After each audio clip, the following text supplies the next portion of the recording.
40년을 참았더니 젊은 여자랑 호텔로 들어가더군요.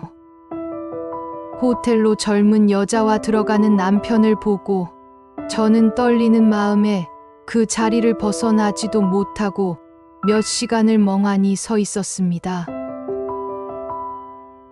안녕하세요. 세상의 모든 이야기를 전해드리는 둥근 이야기입니다. 오늘은 가족에게 배신당한 박순자 씨의 이야기를 해보려고 합니다. 순자 씨가 스스로를 지켜낸 이야기. 함께 들어보실까요? 자, 시작합니다. 새벽 4시. 제가 매일 일어나는 시간입니다. 제 나이가 올해로 68살이 되니 이 반찬 가게를 운영한 지 꼭 40년이 되는군요. 참 긴 세월입니다. 제 손을 보면 이제 사람 손 같지도 않습니다. 주름투성이에 반찬 만드느라 거칠어질 대로 거칠어져 꼭 오래 쓴 나무 주걱 같습니다. 그런데 이상하게도 반찬을 만드는 일을 할 때만큼은 마음이 편안합니다. 전 40년간 단 하루도 쉬지 않았습니다. 아파도 일을 했고 명절에도 쉬지 않았습니다. 남편은 늘 사업을 한다고 집에 돈을 가져다 쓰기만 할 뿐 집으로 돈을 들여주진 못했습니다. 그러니 제가 벌 수밖에 별다른 수가 없었습니다. 아침 6시. 손님들이 오기 시작합니다. 어려운 상황에 놓인 손님들에게는 가격을 깎아도 드리고 반찬도 더 넉넉히 담아드립니다. 옆 가게 언니는 걱정스럽게 그렇게 장사하면 남는 게 있겠냐고 하지만 우리 애들 뒷바라지만 끝까지 해주자는 마음으로 악착같이 벌고 아끼며 살았던 세월이 있었기에 지금은 힘들다는 사람들을 저버리면서까지 제 주머니를 더 채우며 살고 있지는 않습니다. 오전 10시. 저는 시장에서 장을 본 무거운 짐을 들고 집에 들어갑니다. 거실에는 남편 최기철이 소파에 누워서 TV를 보고 있습니다. 도움을 청하면 허리 아프다며 젊을 때부터 해온 일인데 왜 갑자기 힘들다고 툴툴대냐고 합니다. 저도 곧 나이가 70이란 말이 목구멍까지 올라왔으나 그 말은 삼켰습니다. 남편은 제가 돈 버는 재미라도 알지 않냐고, 자신은 그런 재미도 모르니 얼마나 불쌍하냐고 합니다. 기가 찼지만 더 긴 말하지 않고 부엌으로 들어가서 남편 점심 준비를 시작했습니다. 저는 지난 40년을 이렇게 살았습니다. 남편은 치킨집, 옷가게, 술집, 부동산 등 웬만한 사업은 다 버려봤지만 하나같이 망했고 망하고 난 뒤처리는 매번 제가 반찬 가게 수입으로 해왔습니다. 하지만 한 번도 원망하지 않았습니다. 부부이고 가족이라 당연하다 생각했었습니다. 그런데 참 이상합니다. 어째서 전 고맙다는 말은 한 번도 들어본 적이 없을까요? 냉장고에 붙어있는 달력을 봅니다. 지난주 제 생일엔 아무 표시도 없습니다. 핸드폰을 켭니다. 자식들 단톡방에는 한 달 넘게 메시지가 없습니다. 큰아들 민수는 서울에서 무역회사를 운영하는데 바빠서인지 늘 연락이 되질 않고 딸 은정이는 수원에서 편의점을 하는데 가끔 돈을 보내달라고 할 때만 목소리를 듣습니다. 막내 민호는 대기업에 다니고 집에서 30분 거리에 있지만 못 본 지 꽤 된 듯합니다. 자식들이 어렸을 때가 생각납니다. 제가 가게에서 일을 할 때면 아이들은 가게 구석에서 숙제를 했습니다. 틈틈이 밥을 챙겨주며 저는 아이들에게 엄마가 너희들 대학은 꼭 보내줄 거라고 많이 못해줘서 미안하다고 말했습니다. 가게 한켠에 따닥따닥 붙어 앉아있던 모습들이 늘 마음에 걸려 그 미안한 마음의 빚을 갚느라 저는 쉴 새 없이 일했고 끝끝내 원하는 대로 공부도 다 시키고 결혼 자금까지도 전부 마련해줬습니다. 나무주걱 같은 이 손으로 김치를 버무리고 반찬 만들면서 그렇게 다 해줬습니다. 그런데 왜 이렇게 외로울까요? 그날 오후였습니다. 며칠 전부터 모르는 번호로 전화가 계속 와서 무시하고 있었더니 오늘 동사무소 직원이 찾아와 놀라운 소리를 늘어놓았습니다. 이 구역 재개발이 확정되어 보상금이 10억까지 나올 것 같다는 것이었습니다. 소파에 누워있던 남편이 벌떡 일어났습니다. 직원이 서류를 내밀며 땅 명의가 박순자 씨로 되어 있다고 45년 전부터 변경 없이 그대로라고 했습니다. 그제야 기억이 났습니다. 45년 전 친정 어머니가 아프시기 시작하면서 제 명의로 물려주신 땅이었습니다. 그때는 시골 허허벌판이라 받아놓고도 잊고 산 그런 땅이었습니다. 남편이 당황하며 보지도 못한 장모님이 이렇게 사위 말년을 챙기신다고 이게 웬 횡재냐고 했습니다. 저는 조용히 서류를 받아봤습니다. 제 이름이 또박또박 적혀 있었습니다. 박순자. 제 이름이 이렇게 크게 보인 것은 처음이었습니다. 그날 저녁 종일 싱글벙글이던 남편이 당신 고생이 많았다며 이제 좀 편하게 살자고 반찬 가게도 당장 그만 접으라고 했습니다. 저는 멍하니 남편을 봤습니다. 정말 접어도 되냐 물으니 집에 돈이 없으면 불안해서 그렇게 일하도록 놔뒀다며 미안하다고 앞으로 잘해주겠다고 했습니다. 미안하다고 했습니다. 처음 듣는 말이었습니다. 그런데 왜 기쁘지가 않을까요? 그날 밤 남편이 자식들에게 아빠 돈 생겼다며 그것도 10억이라고 단톡을 보내는 것을 봤습니다. 핸드폰이 쉴 새 없이 울렸습니다.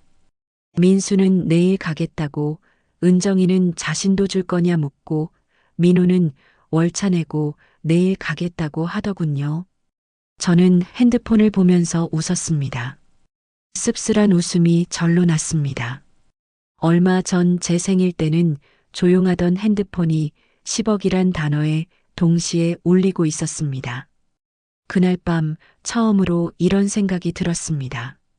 나는 돈이 없을 때는 사람이 아니었구나.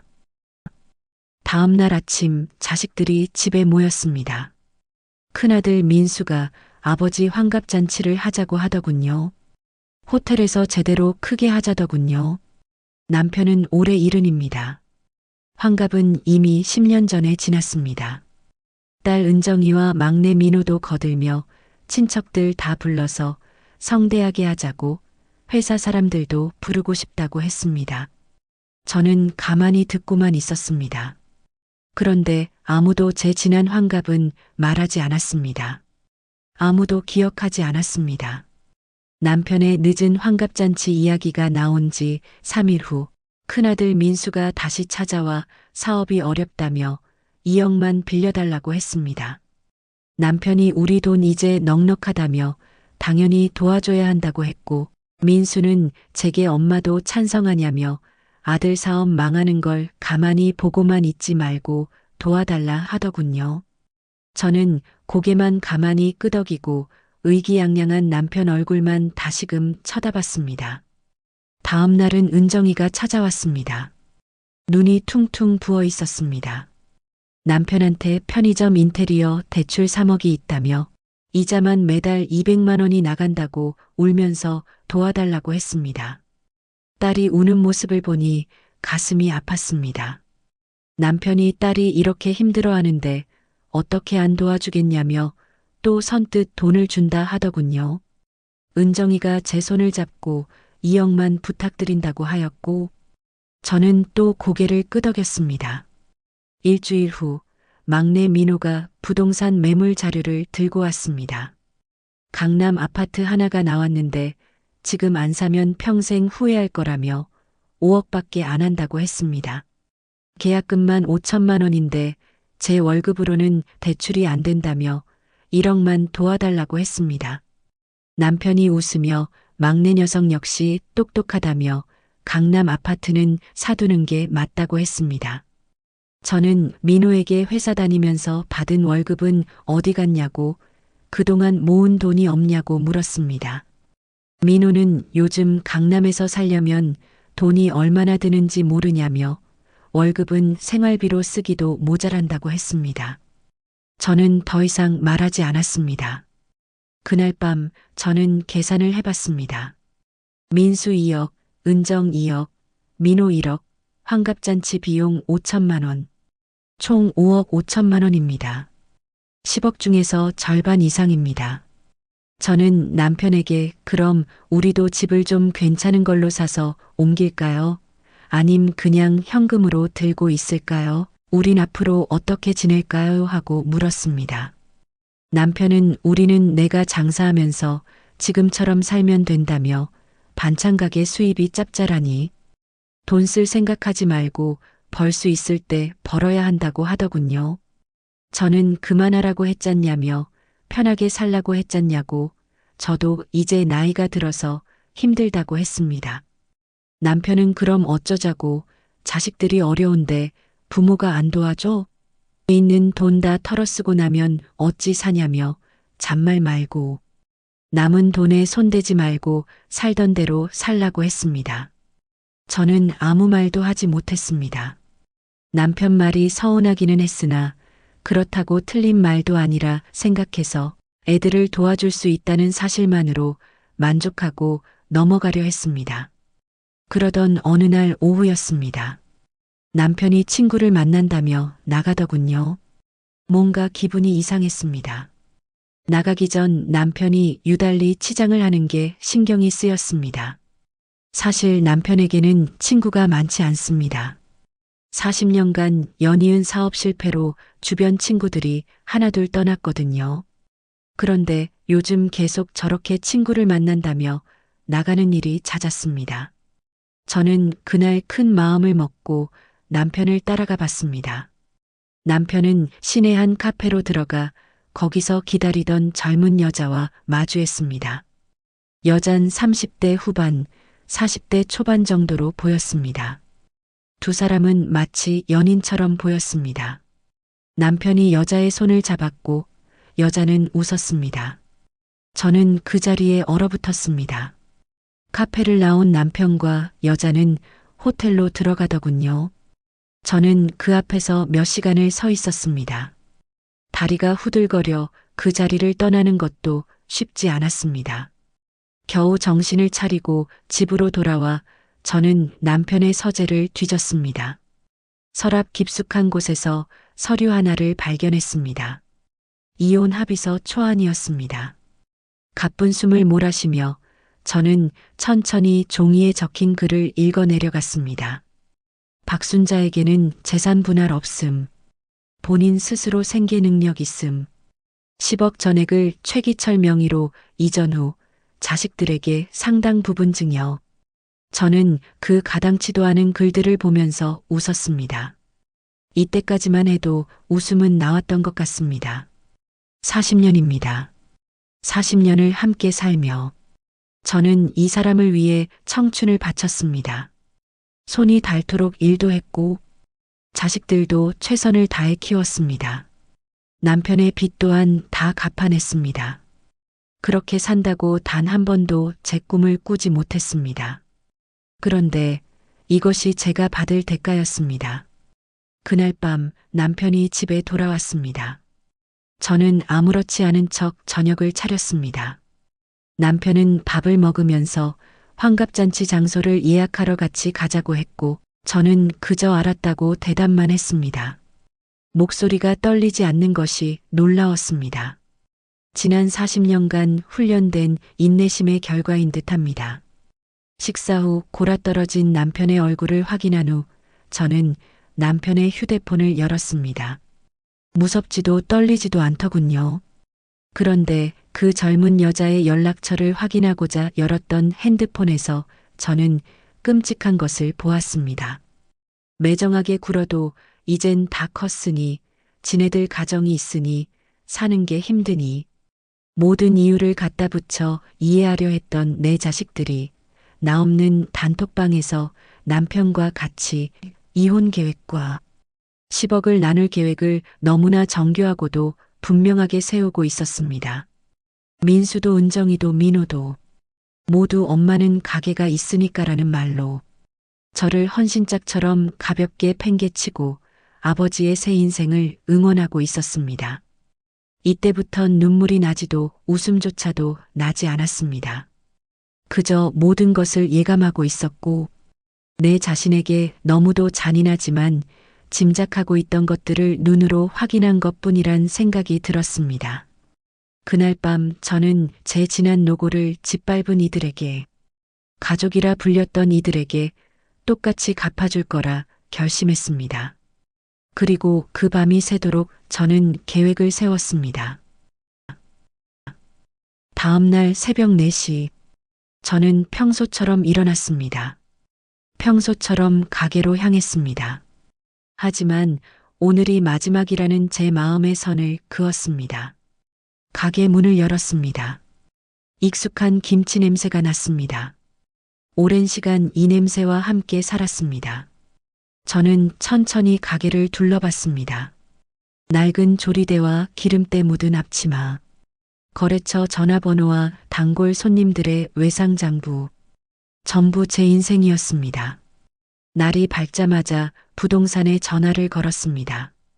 반찬 가게를 권리금 없이 금매로 내놓겠다고 바로 넘기셔도 된다고 했습니다. 옆가게 언니가 놀라서 달려와 갑자기 왜 가게를 파냐고 물었습니다. 저는 웃으며 저도 이제 좀 쉬고 싶다고 대답했고, 언니가 그래도 이렇게 갑자기 그만두냐고 어디 가는 거냐 물어 잘 모르겠다며 일단 여기서 벗어나고 싶다고 했습니다. 언니가 제 손을 잡고 무슨 일 있냐고 물었지만 저는 고개를 저었습니다. 말할 수 없었습니다. 말하면 눈물이 날 것 같았습니다. 울면 마음이 풀어져 지난 밤의 각오들이 흩어질 것 같아 참고 참았습니다. 그날 오후 저는 차를 타고 꽃집 사장님이 공기가 참 좋다고 늘 얘기하던 산 근처의 동네로 갔습니다. 집에서 아주 멀지도 가깝지도 않은 동네였습니다. 저는 그곳에서 고시원 방 하나를 얻었습니다. 월 30만 원. 3평 남짓의 작은 제 공간을 마련했습니다. 처음으로 가져보는 제 작은 공간에 앉아 저는 종이에 다짐을 적었습니다. 마음을 풀지 않겠노라고. 내가 아팠던 만큼 당신들도 아파보라고. 풀지 못할, 풀어서도 안 될 제 상처받은 마음들을 한자 한자 써내려갔습니다. 저는 집으로 돌아와서 짐을 쌌습니다. 많지 않더군요.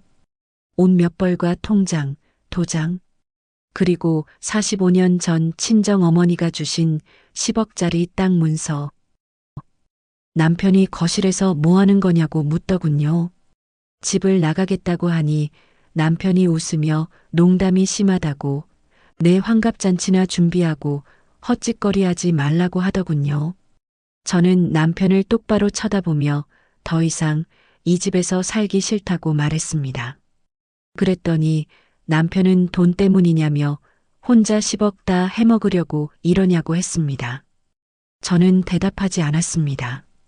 그냥 짐을 들고 현관문을 나섰습니다. 남편이 뒤에서 좋다, 나가봐라, 어차피 며칠 못 가서 기어들어올 것이라며 소리쳤습니다. 40년을 살았던 집의 문을 전 그렇게 간단히 닫고 나왔습니다. 그날 저녁 단톡방의 대화는 제 결심을 한층 더 굳건하게 해주더군요. 엄마는 집을 왜 나갔냐는 큰 아들 민수와 갈 데가 없어서 금방 돌아올 거라는 은정이 진짜 혼자 돈 다 가지려고 그러는 건 아니겠지라고 말하는 민호.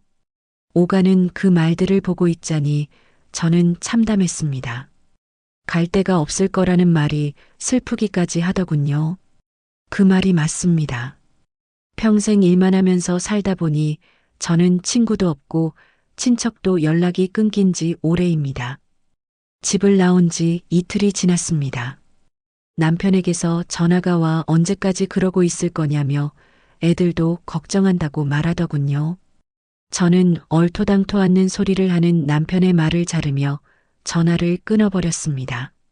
저는 며칠을 고시원 방에 들어앉아 늘어지게 잠을 잤습니다. 먹고 싶을 때 먹고 자고 싶을 때 잤습니다. 그렇게 며칠을 제 자신에게 휴식을 주고 고민 끝에 법무법인을 찾아갔습니다. 그곳에서 여자 변호사님을 만나 40년의 결혼 생활과 남편의 외도, 자식들의 배신 이야기를 전부 말씀드렸습니다. 그리고 제 명의로 된 땅 문서도 보여드렸습니다. 변호사님은 서류를 꼼꼼히 살펴보시곤 뭘 원하시냐고 물으셨습니다. 편해지고 싶다고, 이혼을 원한다고 답했습니다. 주신 서류의 땅은 명확히 제 고유 재산이라고, 결혼 전에 상속받은 재산이므로 부부 공동 재산이 아니라고 하시더군요. 그럼 보상금을 남편한테 안 줘도 되냐 물으니 전혀 주실 이유가 없다고도 하셨습니다. 어떻게 하겠냐는 질문에 저는 천천히 대답했습니다. 보상금을 제 명의로 다 받겠다고, 그리고 이혼하겠다고 분명하게 말씀드렸습니다. 확실하냐는 변호사님의 마지막 질문에도 전 흔들림 없이 그렇다고 말씀드렸습니다. 일주일 후 변호사님이 남편과 자식들에게 내용 증명을 보냈습니다. 박순자는 재개발 보상금 전액을 본인 명의로 수령하였고 최기철을 상대로 이혼 소송을 제기한다는 내용이었습니다. 남편은 전화를 해서 지금 무슨 짓을 하는 거냐며 돈 때문에 눈이 돌았냐고 소리쳤습니다. 저는 침착하게 제가 할 일을 하는 거라고 대답했습니다. 그랬더니 남편은 보상금은 우리 부부 돈이라며 혼자 가져갈 수 없다고 말하더군요. 그래서 제가 법적으로 제 고유 재산이라고, 당신은 권리가 없다고 소리쳤습니다. 남편의 목소리가 그때부터 떨리기 시작했습니다. 남편은 공포와 분노가 뒤섞인 목소리로 너 혼자 돈 못 가져간다고 고함을 치며 전화를 끊어버렸습니다. 큰아들 민수에게서도 전화가 왔습니다. 아버지랑 이혼을 원하시냐고 묻더군요. 그렇다고 하니 정신 차리라며 왜 그러냐고, 진짜 돈 때문이냐고, 가족끼리 이럴 수 있냐고 말하더군요. 가족이라고? 저는 민수의 말을 막았습니다. 너는 내가 아플 때 한 번이라도 돌아봐 준 적이 있냐고, 내 생일을 챙긴 적이 있냐고, 돈이 필요할 때만 연락하면서 그게 가족이냐며 제가 민수에게 되물었습니다. 민수가 먹고 살기 바빠서 그랬다고 대답하기에 저는 연이어 물었습니다. 그럼 너는 너의 아버지가 바람난 걸 알고 있었으면서 왜 말하지 않았냐고, 가족이라 날 아껴서 그랬냐고. 민수는 당황한 듯 숨을 몰아쉬었습니다. 그래도 너희는 아버지 편을 들지 않았냐고, 나는 장사하면서 먹고 살면 된다고, 아버지 새 인생 사시라고 했지 하고 말했습니다. 아무 대답도 하지 못하는 민수에게 나는 너희에게 돈을 대주는 기계가 아니다라고 말하곤 저는 전화를 끊어버렸습니다. 딸 은정이는 찾아와 우리 남편 빚은 어떡하냐며 주저앉아 울더군요.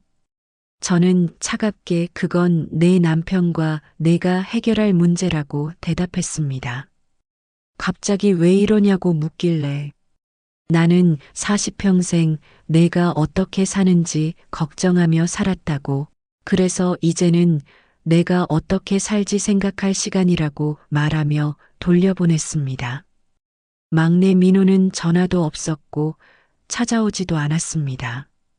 대신 문자가 딱 하나 왔습니다. 엄마가 그런 분인 줄 몰랐다고, 실망이라고. 저는 문자를 보면서 피식 웃었습니다. 모두에게 이혼 소송 사실과 보상금 문제에 대한 처리를 알린 뒤 저는 고시원 작은 방에서 치킨을 시켜 먹었습니다. 그렇게 저를 위한 최초의 축하 파티를 했습니다. 얼마 뒤 전 법정에 섰습니다. 68년을 살면서 법정에 서본 것은 처음이라 온몸이 떨려왔습니다. 남편 최기철이 맞은편에 앉아 있었습니다. 40년을 함께 살았던 사람이지만 이제는 낯선 사람처럼 느껴졌습니다. 재판장이 원고 측 이혼 사유를 진술해달라고 했습니다. 제 변호사님께서 일어나 피고 최기철은 원고와의 혼인 기간 중 제3자와 부적절한 관계를 유지했고 원고 몰래 이혼을 계획했으며 원고의 고유 재산을 탈취하려 했다고 말했습니다. 남편 측 변호사는 피고는 40년간 원고와 해로했고 일시적인 실수는 있었으나 이혼 사유가 될 만큼 중대한 잘못이 아니라고 반박했습니다. 40년 헌신에 대한 배신을 실수라고 하더군요. 제 변호사가 서류 뭉치를 제출했습니다. 매우 두꺼웠습니다. 지난 40년간의 기록이라고 했습니다. 첫 번째 서류는 1987년 남편이 치킨집 사업 실패로 생긴 빚 3천만 원에 대한 것이었습니다. 빚 3천만 원. 제가 반찬가게 수입으로 갚았습니다. 두 번째 서류는 1992년 남편의 옷가게 사업 실패로 인한 빚 5천만 원. 빚 5천만 원. 역시 제가 갚았습니다. 세 번째 서류는 1998년 남편의 술집 사업 실패 빚 8천만 원. 또 제가 갚았습니다. 네 번째 서류는 2005년 남편의 부동산 투자 실패 빚 1억 2천만 원. 전부 제 손으로 갚았습니다. 변호사가 총 40년간 원고가 피고를 위해 갚은 빚은 총 3억 7천만 원이라고 말했습니다. 남편이 벌떡 일어나 그건 부부니까 당연한 것 아니냐고 했습니다. 재판장이 앉으라고 했습니다. 다음 서류가 나왔습니다. 자식들 교육비네요. 큰아들 민수 대학 등록금 4년 총 3천만 원, 딸 은정 대학 등록금 4년 총 2,500만 원, 막내 민호 대학 등록금 4년 총 2,500만 원. 결혼 비용, 민수 결혼식 비용과 전세금 5천만 원, 은정 결혼식 비용과 전세금 4,500만 원, 민호 결혼 축의금 3천만 원. 전부 제 반찬가게 수입이었습니다. 남편은 한 푼도 보태지 않았습니다. 다음 증거가 나왔습니다. 호텔 출입 CCTV 영상. 남편과 젊은 여자가 함께 들어가는 모습. 2024년 12월부터 2025년 9월까지 총 23회. 법정이 술렁였습니다. 남편의 얼굴이 새하얗게 변하더군요. 변호사님은 쉬지 않고 계속하셨습니다. 피고가 작성한 이혼 계획서라며 또 다른 증거 서류를 제출하셨습니다. 제가 서재에서 발견했던 그 서류였습니다. 큰 화면에 띄워졌습니다. 박순자에게는 재산 분할 없음. 본인 스스로 생계 능력 있음. 법정이 또 술렁였습니다. 남편이 고개를 숙였습니다. 다음 증거. 자식들과 남편의 카톡 대화. 기철이 아빠가 이혼하면 너희들 찬성하겠냐고 하니 민수는 저한테 재산만 물려주신다면 찬성한다고, 은정이는 엄마는 장사하면 먹고 사니까 괜찮지 않냐고, 민호는 아버지 행복이 중요하다고 했습니다. 방청석에 앉아있던 자식들 역시 고개를 숙였습니다. 재판장님께서 원고 하실 말씀이 있으십니까? 라고 물었습니다. 저는 천천히 일어나 증인석으로 가서 섰습니다. 처음으로 저는 제가 살아온 이야기를 시작하였습니다. 저는 28살에 결혼을 했습니다. 시집와서 두세 달 뒤에 남편이 생활비를 전혀 주지 않아 장사를 시작했었습니다. 애들을 낳고도 쉴 수 없어서 2, 3일 만에 다시 가게에 나갔습니다. 법정이 조용해지더군요.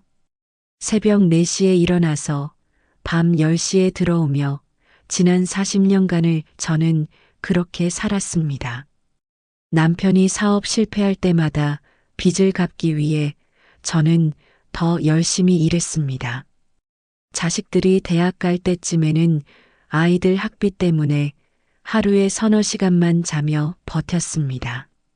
명절에도 쉬고 싶어도 쉬는 만큼 돈을 벌지 못하니 쉬지 않았습니다. 저는 제 생일도 모릅니다. 언제부턴가 아무도 축하를 해주지 않아 잊어버렸습니다.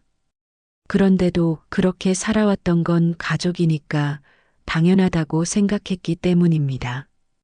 저는 남편을 똑바로 쳐다봤습니다. 남편에게 저는 물었습니다. 저는 당신에게 무엇입니까? 남편은 입을 열어 내 아내라고 대답하더군요. 아내라고 하셨냐고 물으며 저는 웃었습니다. 아내는 사랑하는 존재 아니냐고, 아내는 존중해줘야 하는 대상이 아니냐고. 하지만 당신은 저를 한 번도 사랑하거나 존중한 적이 없다고. 전 그냥 당신에게 편리한 존재였을 뿐이라고 했습니다. 남편이 고개를 숙이더군요. 저는 자식들을 봤습니다. 너희들에게도 물어보고 싶다고 했습니다. 세 자식이 다 제 눈을 피하더군요. 너희들은 언제 나를 찾았냐고, 돈이 필요할 때뿐이었지 항상. 딸 은정이가 울먹였습니다. 내가 돈이 없을 때는 너희들은 어디 있었냐고. 내가 아팠을 때 누가 병원에 데려다 준 적 있냐고. 아무도 없었다고. 가슴 한구석이 저려오며 목소리가 높아지더군요. 나는 사랑받고 싶었던 것이 아니야. 당신들한테 사랑받고 싶었던 게 아니라 그저 사람 대접을 받고 싶었을 뿐이야. 저는 재판장님을 바라보며 말했습니다. 이혼하고 싶다고, 그리고 제 남은 인생은 저를 위해 살고 싶다고 했습니다. 재판장님이 끄덕이셨습니다. 판결이 나왔습니다. 이혼을 인정한다고 재산은 원고 박순자의 고유 재산이므로 분할 대상이 아니라고 했습니다. 남편은 고개를 숙였고 자식들 역시 고개를 숙인 채 울더군요. 저는 고개를 들고 법정을 나섰습니다. 제 인생이 이제 막 다시 시작된 기분이었습니다. 햇살은 눈부셨고 가을 바람은 시원했습니다. 변호사님께서 제 옆에서 축하한다고 말해주셨습니다. 씁쓸한 마음이 들긴 했지만 그보다도 마음의 짐이 내려진 듯 홀가분함이 더 컸습니다. 딸 은정이가 엄마라고 부르며 오더군요. 저는 걸음을 멈췄습니다. 정말 이렇게 끝낼 거냐고 묻더군요. 끝이 아니야. 나한텐 시작이야 라며. 내가 태어났을 때 나는 너무 기뻤다고, 딸이라서 딸은 엄마를 이해해 줄 거라고 믿었다고 말했습니다. 눈물이 났습니다. 은정이도 울면서 죄송하다고 하더군요. 저는 다시금 부르는 은정이를 뒤로 하고 법정을 벗어났습니다. 그리고 한 달이 지났습니다. 저는 고시원에서 나와 근처에 작은 빌라를 하나 샀습니다. 꽃가게 사장님의 말대로 새 동네는 숨쉬기가 한결 편하다는 생각이 절로 드는 공기가 참 좋은 동네입니다. 처음으로 제 집이 생겼습니다. 제 집은 조용합니다. 아무도 저를 부르지 않았습니다.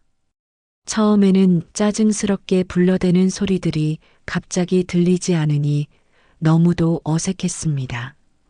그도 그럴 것이 40년간 누군가를 위해 살았으니 찾는 사람이 없다는 사실이 이상할 수밖에 없었습니다. 하지만 시간이 지나면서 자연스레 편안해졌고, 이젠 천천히 온 시간을 저를 위해 쓰는 법을 하나씩 배워가고 있습니다. 아무도 재촉하지 않는 아침, TV 광고에서나 볼 수 있었던 커피 한 잔의 여유를 이제 저 박순자에게 더 많이 찾아주려 합니다. 제 긴 이야기 들어주셔서 감사합니다. 순자 씨의 이야기 어떠셨나요? 기막힌 사연 때문에 마음이 아프기도 했지만 결국 자신을 돌보게 된 순자 씨가 저는 자랑스럽기까지 합니다. 둥근 이야기는 또 다른 세상 사는 이야기들로 찾아뵙겠습니다. 좋은 하루 되세요.